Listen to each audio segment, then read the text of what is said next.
Hey everyone, so welcome to enlighten with Suhani. आज हम सभी डिस्कस करेंगे क्लास 7th का हिंदी का सैम्पल पेपर जो 2023 और 24 सेशन के लिए है। और ये आपका 80 मार्क्स का होने वाला है और ये 3 घंटे के लिए आपको इस 3 घंटे में करना है इसको कंप्लीट। और इस प्रश्न के 4 खंड हैं, मतलब 4 पार्ट्स में डिवाइडेड है, क ख ग और घ।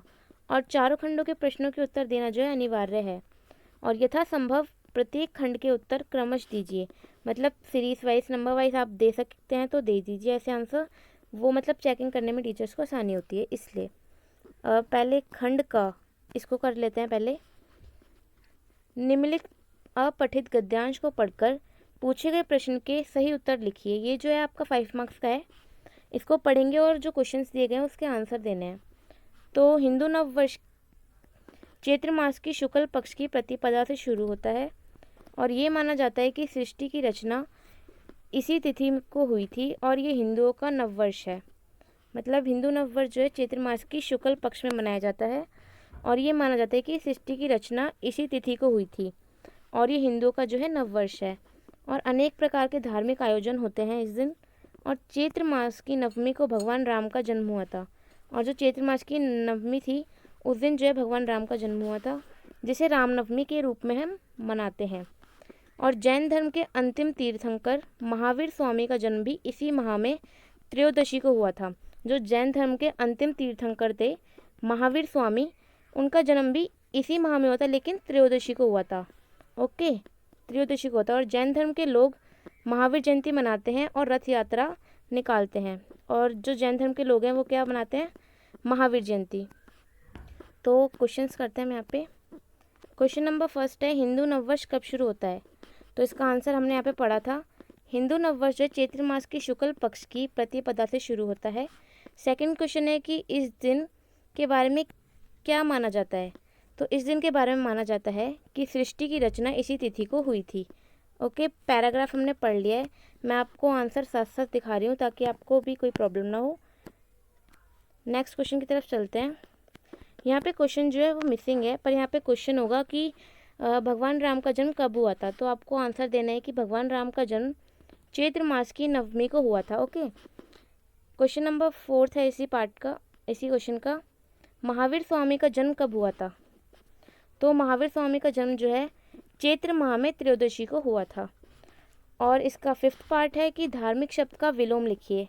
तो धार्मिक का क्या विलोम होगा? मतलब अपोजिट, धार्मिक का होगा अधार्मिक। ओके, अब खंड ख की तरफ चलते हैं।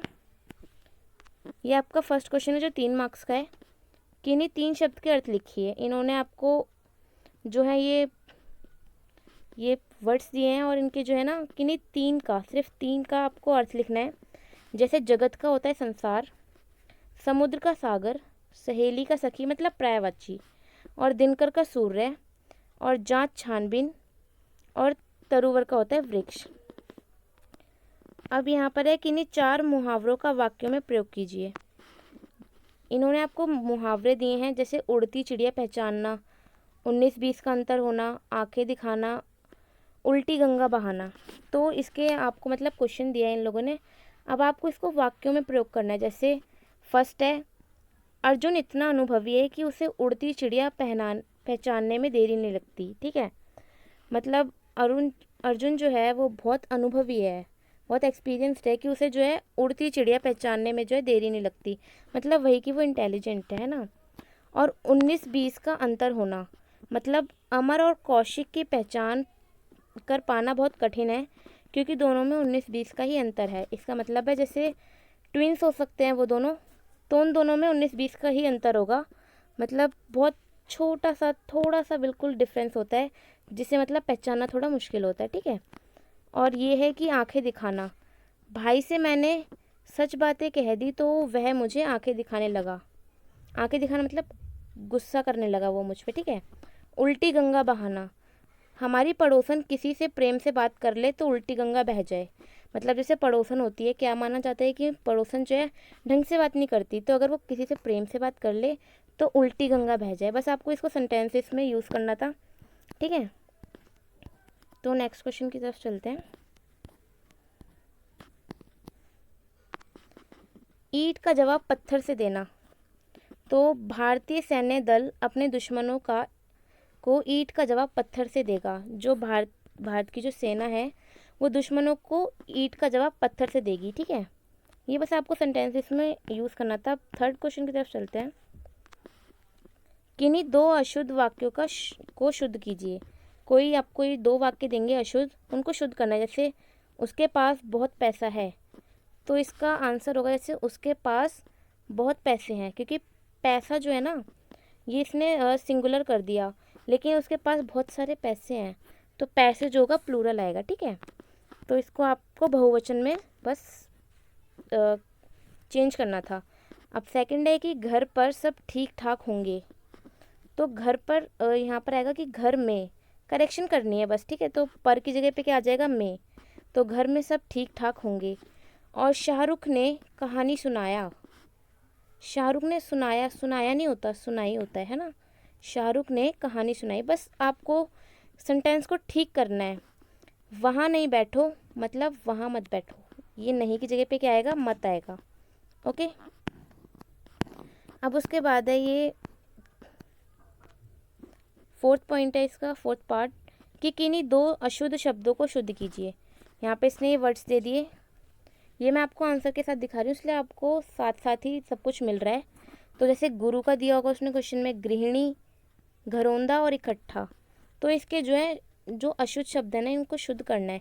किन्हीं दो को करना है क्योंकि 2 मार्क्स का है सिर्फ, तो बस 2 को कर दीजिए। जैसे गुरु का गुरु, गृहिणी का गृहिणी, और घरौंदा का घरौंदा, इकट्ठा का इकट्ठा। इसको ऐसे लिखेंगे आप, इकट्ठा। ओके, बस करेक्शन करनी है और कुछ नहीं करना, बहुत इजी पेपर है, आराम से कर लोगे। किन्हीं 3 शब्दों के 2-2 पर्यायवाची शब्द लिखिए। किसी भी 3 शब्दों के जो हैं पर्यायवाची लिखने हैं 2-2 बस। जैसे कोयल का दिया इन्होंने, जेवर का, हाथ का, तालाब का, दीन का और हृदय का। इसमें से आपको सिर्फ 3 करने हैं। ठीक है, तो कोयल का कोकिला, पीक, और जेवर का गहना, अलंकार, हाथ को बोलते हैं हस्त और कर, और तालाब को बोलते हैं सरोवर, जलाशय, और दीन को गरीब, दरिद्र, और हृदय को छाती और वक्ष। सिक्स्थ पार्ट है कि इन्हीं 3 शब्दों के विलोम शब्द लिखिए। तो विशुद्ध का, विषम का, विद्वान का, सहयोग का, कर्म का या कठिनाई, इन सब में से जो है सिर्फ आपको 3 का लिखना है क्योंकि 3 मार्क्स का है। और जैसे विशुद्ध का होगा दूषित, ठीक है, विषम का होगा सम, और विद्वान का होगा मूर्ख, सहयोग का क्या होगा असहयोग, कर्म का निष्कर्म, और कठिनाई का सरलता। बस इसके अपोजिट वर्ड्स लिखने हैं, बहुत इजी है ये खंड ख भी। और ये 7th पार्ट है इसका कि किन्हीं 2 वाक्यों रचना के आधार पर भेद लिखो। जैसे मैं 8वीं कक्षा में पढ़ता हूँ, तो ये कौन सा वाक्य है, आपने पढ़े होंगे ये, तो सरल वाक्य है ये क्योंकि सिंपल है, इसके अंदर कुछ भी यूज़ नहीं किया गया है। ठीक है, सुबह हुई और चिड़िया चहचहाने लगी, तो ये क्या संयुक्त वाक्य है क्योंकि इसके अंदर क्या आ गया, और आ गया। ठीक है, जिसके अंदर और आ जाता है ना वो होता है संयुक्त वाक्य। ठीक है, और ये वही लड़का है जो कल दौड़ में प्रथम आया था। ये जो मिश्रित हो गया पता है कैसे, क्योंकि एक तो लड़के की बात चल रही है और जो कल दौड़ में प्रथम आया था, मतलब 2 सेंटेंस मिक्स कर दिए ना इसने, तो ये हो गया मिश्रित वाक्य। ठीक है, मैं व्यस्त थी इसलिए समारोह में ना आ पाई, तो ये संयुक्त वाक्य हो गया। इसलिए और वगैरह जो आता है जिसमें वो संयुक्त वाक्य होते हैं। ठीक है, याद रखना, ये इजी हो जाएगा आपको इसके लिए। और सिंपल होगा तो सिंपल ही है, वो सरल लिखना है बस। किन्हीं 2 वाक्यों में वाच्य का सही भेद चुनिए। जैसे लड़कियां नहीं चलती, तो ये कौन सा वाच्य है, ये है कृत्रिवाच्य है। बच्चे से सोया नहीं जाता, भाववाच्य।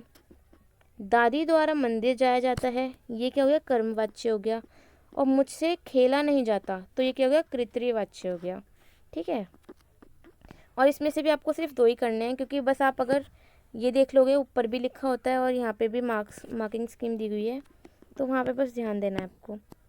अब है कि निम्नलिखित रिक्त स्थानों की पूर्ति कोष्ठक में दिए गए निर्देश अनुसार कीजिए। जैसे अजय बहन से बहुत प्यार करता है, तो ये क्या है, सार्वनामिक विशेषण है। ठीक है, तो क्या करना है, अजय अपनी बहन से बहुत प्यार करता है ना, किससे प्यार करता है? इसमें यहाँ पर सिर्फ ये लिखा है कि अजय बहन से बहुत प्यार करता है। तो किसकी बहन से? अपनी बहन से प्यार करता होगा ना, तो बस ये। और दूसरा है कि समाज में रहते हुए सामाजिक बंधन नहीं त्याग सकते। जो रंगीन शब्द है उसका विशेषण दिए गए वाक्य में पहचानिए, ठीक है। तो समाज जो है, समाज में रहते हुए सामाजिक बंधन नहीं त्याग सकते। नहीं है, बहुत इजी था ये सब कुछ। बस नेक्स्ट करते हैं। ये लास्ट पार्ट है इसका, खंड ख का। निम्नलिखित वाक्यों में विराम चिन्ह लगाकर वाक्य पुनः लिखिए। बस विराम चिन्ह लगाना है। विराम चिन्ह क्या होता है? ये सब होते हैं। अरे राम कोई तो इसे बचाओ। जैसे हम कैसे बोलेंगे? अरे राम कोई तो इसे बचाओ। तो अरे राम के बाद हमें लगाना है विराम चिन्ह, बस हो गया। मुझे दाल चावल पसंद है। तो मुझे दाल चावल पसंद है। तो यहाँ पर सिर्फ एक सिंपल सा सेंटेंस है, तो लास्ट में हम लगा देंगे बस, और हो गया। Thank you for watching. मैं नेक्स्ट पार्ट लेकर आऊँगी आपको। मैं डिस्क्रिप्शन में लिंक दे दूँगी।